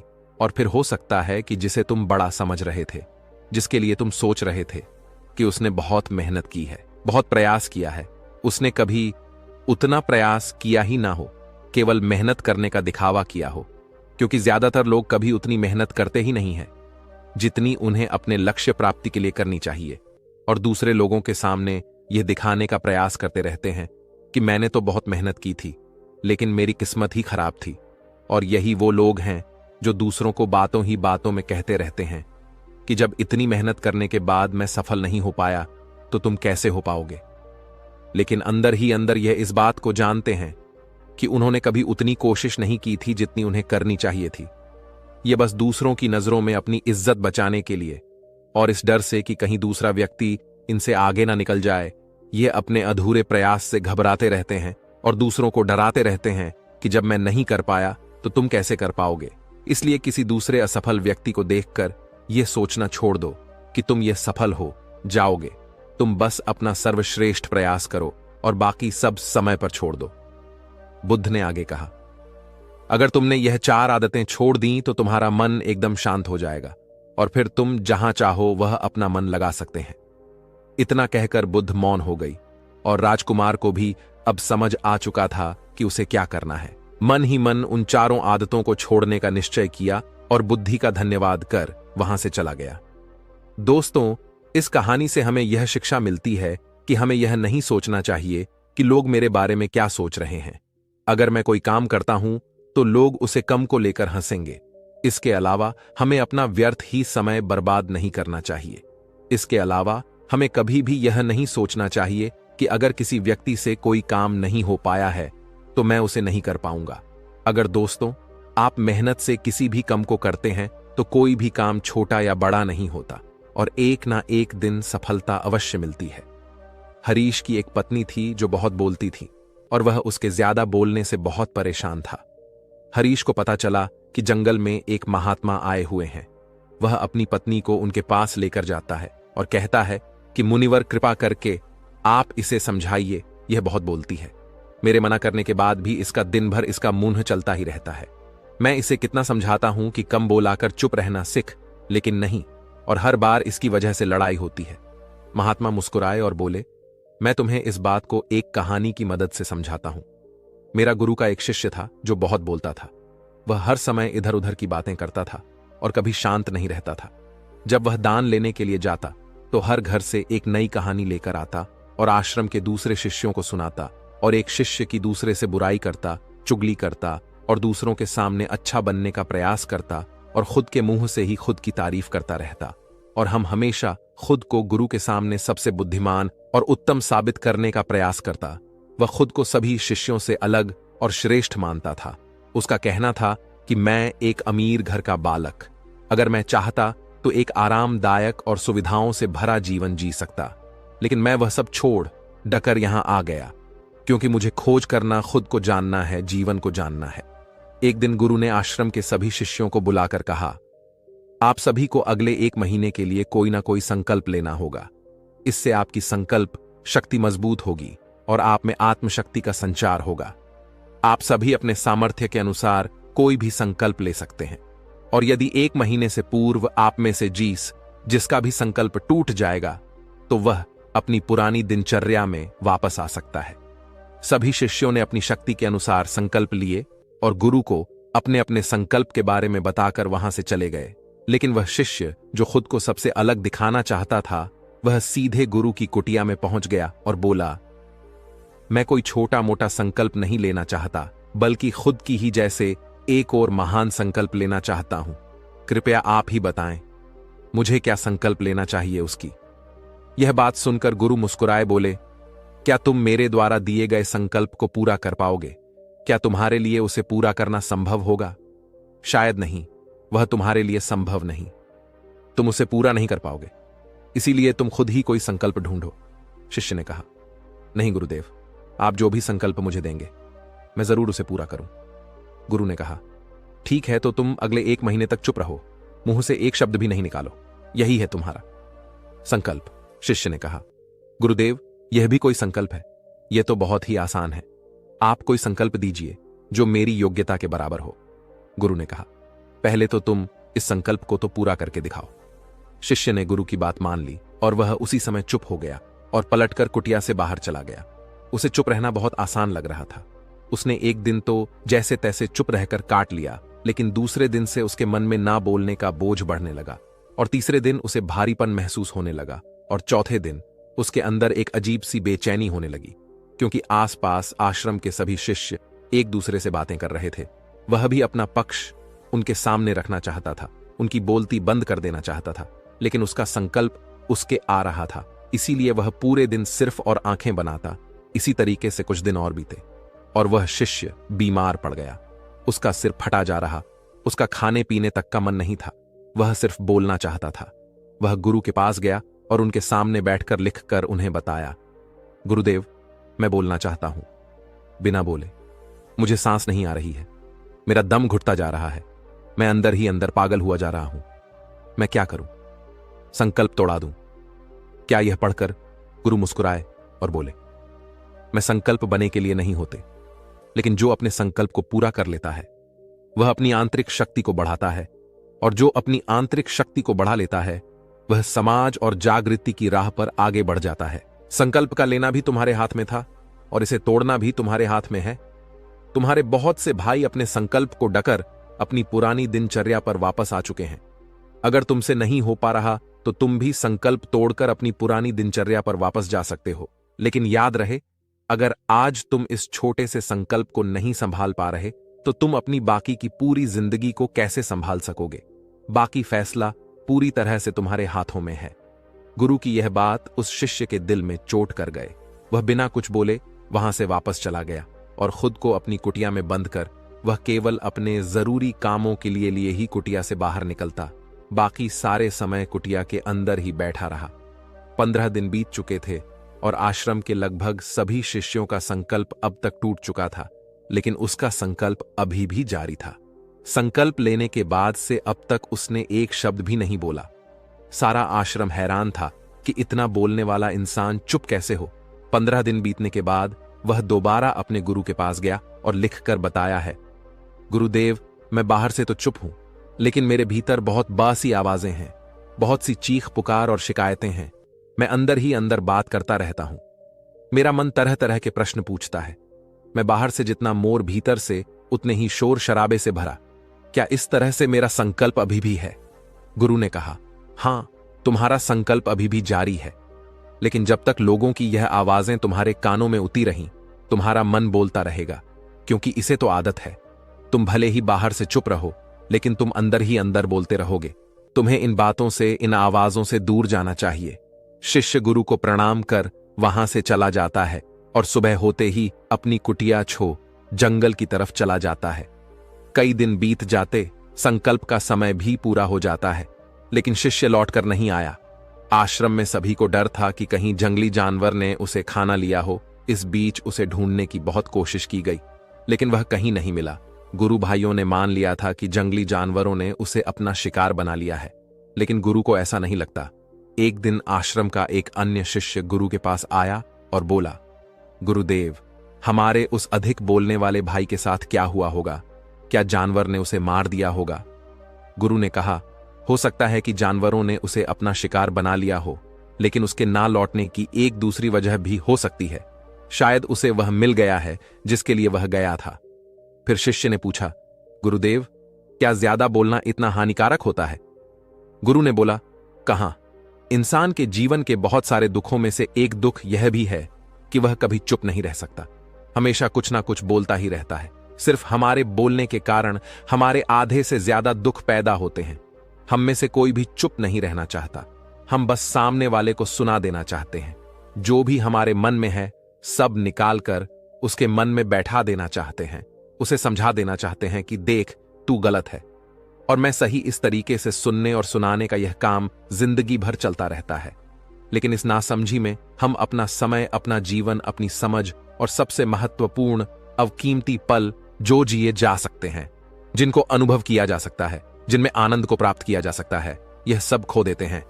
लेकिन इसके बदले हमें मिलता क्या है? कुछ नहीं, सब व्यर्थ और बर्बाद हो जाता है। शिष्य ने पूछा, तो फिर इसका समाधान क्या है? गुरु ने कहा, पूरी जागरूकता के साथ अपने विचारों को देखना, यही एकमात्र तरीका है। सारी मानसिक समस्याओं का वर्तमान में रहकर चिंतन करना, पूरी जागरूकता के साथ अपना काम करना जिंदगी में चमत्कारिक बदलाव ला देता है। उसके बाद वह शिष्य गुरु से अपने प्रश्नों का उत्तर पाकर उनको प्रणाम करके वहां से चला गया। उस शिष्य को आश्रम छोड़ ढक गए। न महीने का समय बीत चुका था, लेकिन उसकी कोई खबर नहीं। अब तक तो सभी गुरु भाइयों ने भी उसके वापस लौटने की उम्मीद छोड़ी, लेकिन एक दिन वह आश्रम लौट आता है। लेकिन अब वह नहीं था जो यहां से गया था, वह कुछ और ही बनकर वापस आया था। उसके अंदर एक गजब का बदलाव महसूस किया जा सकता था। उसके चेहरे पर एक गजब का ठहराव और आंखों में बनी शांति थी। आश्रम में आते ही सभी गुरु भाइयों ने उसे चारों तरफ से घेर लिया और बातें करने लग गए। वह भी अपने गुरु भाइयों से बातें करने लगा। उससे बात करने वाले सभी ने यह अनुभव किया कि अब वह पहले जैसा उतावला और बातूनी नहीं रह गया था। उसके मुंह से एक एक शब्द बहुत ही सुलझे हुए और मधुरता के साथ निकल रहे थे। थोड़ी देर तक गुरु भाइयों से बात करने के बाद वह सीधा गुरु की तरफ चला गया। उसने गुरु के चरण छुए और कहा, गुरुदेव, क्या मैं अब भी मौन हूं? क्या अब भी मेरा संकल्प जारी है? गुरु ने कुछ देर तक शिष्य की आंखों में बड़े ध्यान से देखा और कहा, हां, तुम अब भी मौन हो। तुम्हारे मुंह से एक भी शब्द निकल नहीं रहा और तुम्हारा संकल्प अभी भी जारी है। शिष्य ने कहा, गुरुदेव, जब मैं आश्रम से गया तो मैं मुंह से तो चुप था, लेकिन मेरे अंदर बहुत सी आवाजें थीं, मन में बहुत से प्रश्न थे और वह बंद नहीं हो रहे थे। तो मैं जंगल में चला गया, इस उम्मीद से कि वहां मुझे शांति मिलेगी और मेरे मन की बकबक कम हो जाएगी। लेकिन मैं जितना एकांत में जाता गया, मेरे अंदर की आवाज उतनी ही तेज होती गई। मेरे भीतर की पुरानी से पुरानी आवाज मुझे सुनाई देने लगी। तब जाकर मैंने महसूस किया कि मैं कितना गलत कर रहा था। जब मैं अपने परिवार वालों, दोस्तों को और गुरु भाइयों को बुरा भला कहता था, तो उस समय मुझे लगता था कि मैं सही कह रहा हूं। जब मैं गुरु भाइयों की एक दूसरे से चुगली करता था और उनका मजाक बनाता, तब भी मुझे यही लगता था कि मैं उनसे बेहतर हूं और मैं सही कर रहा हूं। लेकिन उस दिन मैंने पहली बार महसूस किया कि मैं कितना गलत बोलता था। काफी दिनों तक ये आवाजें या शिकायतें मेरे अंदर चलती रहीं, लेकिन धीरे धीरे करके एक दिन यह सारी आवाजें मेरे अंदर से समाप्त हो गईं। अब मैं भीतर से भी मौन हो गया। उस घने जंगल में बाहर से कोई बोलने वाला था नहीं और भीतर कोई आवाज बची ही नहीं थी। और मैं उस दिन पहली बार मौन का सही अर्थ समझा। मेरे चारों तरफ बहुत शांति थी। हालांकि अभी भी कुछ आवाजें आ रही थीं जो पहले भी आती थीं, लेकिन मैं उन्हें सुन नहीं पाता था। बब वह सभी आवाजें मुझे स्पष्ट रूप से सुनाई दे रही थीं। हवा के चलने की आवाज, चिड़ियों के चहक की आवाज और पानी के बहने की आवाज। यह सभी आवाजें मैंने पहली बार पूरे होश पूर्व सुनी। अपने चारों तरफ इतनी शांति मैंने पहले कभी महसूस नहीं की थी। तो इस शांति को भंग करने के लिए मैंने पहली बार अपने मुंह से कोई शब्द निकाला। मैं चिल्लाया, हे ईश्वर, यह कैसी शांति है? सभी कुछ इतना शांत क्यों है? ऐसा क्या हो गया? लेकिन मेरे चिल्लाने के बाद भी शांति भंग नहीं हुई। सब कुछ पहले जितना ही शांत था, बाहर भी और भीतर भी। हे गुरुदेव, मैंने अपने गुरु भाइयों से बात की। मैंने आपसे बात की। मैं बोल रहा हूं, मैं चल रहा हूं, मैं सब कुछ देख रहा हूं, लेकिन मैं अपने भीतर एकदम एकांत में हूं, मौन में हूं, भीड़ में होता हूं। तब भी भीतर से अकेला एकांत में होता हूं। जब मैं खुद में भी शोर करना चाहता हूं, तब भी एकांत में ही होता हूं। अब सब दिखाई पड़ने लगा है, सब सुनाई पड़ने लगा है। गुरु ने कहा, जब तक हम बाहर की तरफ बोलते रहेंगे, भीतर अशांति ही रहेगी। लेकिन जिस दिन हम भीतर की तरफ मुड़ जाएंगे, तब हमारे मुंह से कुछ भी निकलेगा, हम शांत ही रहेंगे। दुनिया में जितनी भी बुराइयां हैं, ज्यादातर हमारे बोलने से ही उत्पन्न होती है, क्योंकि हम चुप रहना नहीं चाहते। हम जितनी जरूरत है उससे कहीं ज्यादा बोलते हैं। हम सामने वाले को सुनना नहीं चाहते, बल्कि उसकी बोलती बंद कर देना चाहते हैं। उसे समझा देना चाहते हैं कि मैं कौन हूं, मैं क्या कर सकता हूं। और यही हमारी जिंदगी का मकसद बनकर रह जाता है। हमारी सारी ऊर्जा व्यर्थ के बोलने में बर्बाद होती रहती है। ऐसे ही समाज में लोगों का जीवन दुखों से भर जाता है, जो हमेशा एक दूसरे को सुनाने में लगे रहते हैं। कभी एक दूसरे को सुनना नहीं चाहते, समझना नहीं चाहते, और चुप रहना तो उन्होंने कभी सीखा ही नहीं, क्योंकि चुप रहना उन्हें छोटा महसूस करवाता है। दुनिया की सभी लड़ाइयां का कारण हमारा बोलना ही है। इसलिए हमें सिर्फ उतना ही बोलना चाहिए जितना जरूरी हो, क्योंकि व्यर्थ का बोलना ऊर्जा को नष्ट करना है, और यह बोलना ही हमें कभी अपने भीतर की ओर लौटने नहीं देता, क्योंकि यह हमें बाहर की ओर खींच कर रखता है। और बाहर है ही क्या इस संसार के अलावा। लेकिन अगर अपने भीतर के संसार की ओर मोड़ना है, तो इस मुंह को बंद ही रखना चाहिए। इसीलिए जितने भी बुद्ध हुए, आत्मज्ञानी हुए, वह सभी एकांत की ओर भागे, ताकि उन्हें ज्यादा ना बोलना पड़े, ज्यादा सुनना ना पड़े। वह एकांत में रहे और शांत रहे, इसीलिए आसानी से भीतर की यात्रा कर पाए। लेकिन अगर कोई चाहे तो इस संसार में रहकर भी एकांत में रह सकता है, शांत रह सकता है। लेकिन इसके लिए उन्हें अपनी ऊर्जा बचानी होगी, जिसे वह अब तक अपने व्यर्थ के शब्दों में बर्बाद कर रहे थे। दोस्तों, इस कहानी की सीख यही है कि व्यर्थ का बोलना ऊर्जा को नष्ट करना है। ज्यादा और व्यर्थ बोलना ही हमें अपने भीतर की ओर लौटने नहीं देता, क्योंकि यह हमें बाहर की ओर झुकाए रखता है। और जिन्हें भीतर की यात्रा करनी है, उन्हें अपने मुंह को बंद ही रखना चाहिए।